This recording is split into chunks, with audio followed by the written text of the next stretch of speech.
एक पृथ्वी एक स्वास्थ्य के लिए योग, इसी थीम के साथ भारत समेत पूरी दुनिया में आज 21 जून को 11वां अंतर्राष्ट्रीय योग दिवस बेहद उल्लास और उत्साह से मनाया जा रहा है।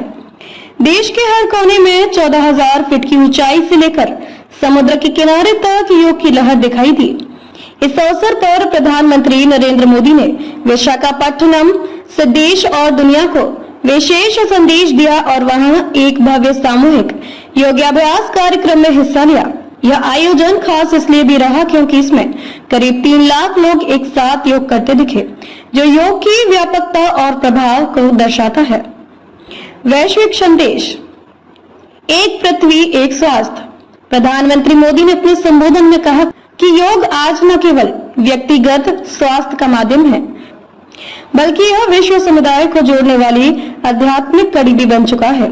एक पृथ्वी एक स्वास्थ्य का विचार इसी वैश्विक एकता को दर्शाता है, जहां पर्यावरण, शरीर और मन तीनों की देखभाल सामूहिक जिम्मेदारी मानी जाती है। भारत के हर कोने में योग की ऊर्जा। भारत के अलग अलग राज्यों में सुबह से ही लोगों ने सामूहिक योग कार्यक्रम में भाग लिया। कहीं बर्फीली पहाड़ियों पर सैनिक योग करते दिखे तो कहीं समुद्र किनारे हजारों नागरिकों ने योगासन किए। स्कूलों, कॉलेजों, सरकारी संस्थानों और गांव-गांव में भी योग दिवस मनाया गया। लद्दाख के ऊंचे इलाकों में जवानों ने 14,000 फीट की ऊंचाई पर योग किया। गोवा, कोच्चि और विशाखापट्टनम जैसे तटीय इलाकों में समुद्र किनारे सूर्य नमस्कार के दृश्य देखने लायक थे। उत्तर प्रदेश, गुजरात, मध्य प्रदेश और कर्नाटक जैसे राज्यों में लाखों की संख्या में नागरिकों ने भाग लिया। स्वास्थ्य और मानसिक संतुलन की शक्ति।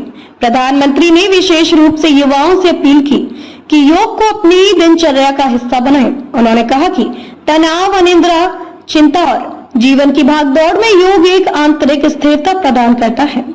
वहीं योग विशेषज्ञों का मानना है कि कोरोना महामारी के बाद लोगों की मानसिक और शारीरिक स्वास्थ्य के प्रति समझ में बड़ा बदलाव आया है। योग ने इस संक्रमण काल में बड़ी भूमिका निभाई है। अंतर्राष्ट्रीय सहयोग। भारत के प्रयासों से अब अंतर्राष्ट्रीय योग दिवस सिर्फ एक देश का उत्सव नहीं रहा, बल्कि 140 से अधिक देशों में भारतीय दूतावासों और सांस्कृतिक संगठनों द्वारा इसे मनाया जा रहा है। यूरोप, अमेरिका, एशिया और अफ्रीकी देशों में भी योग कार्यक्रम आयोजित किए गए। संयुक्त राष्ट्र ने 2014 में भारत के प्रस्ताव को स्वीकार करते हुए 21 जून को अंतर्राष्ट्रीय योग दिवस घोषित किया था। तब से यह दिन भारत की सांस्कृतिक कूटनीति का एक अहम प्रतीक बन गया है। निष्कर्ष, आज का दिन यह सिद्ध करता है कि योग सिर्फ आसनों या शारीरिक व्यायाम तक सीमित नहीं है, बल्कि यह एक समग्र जीवन शैली, जागरूकता और वैश्विक स्वास्थ्य का आधार बन चुका है।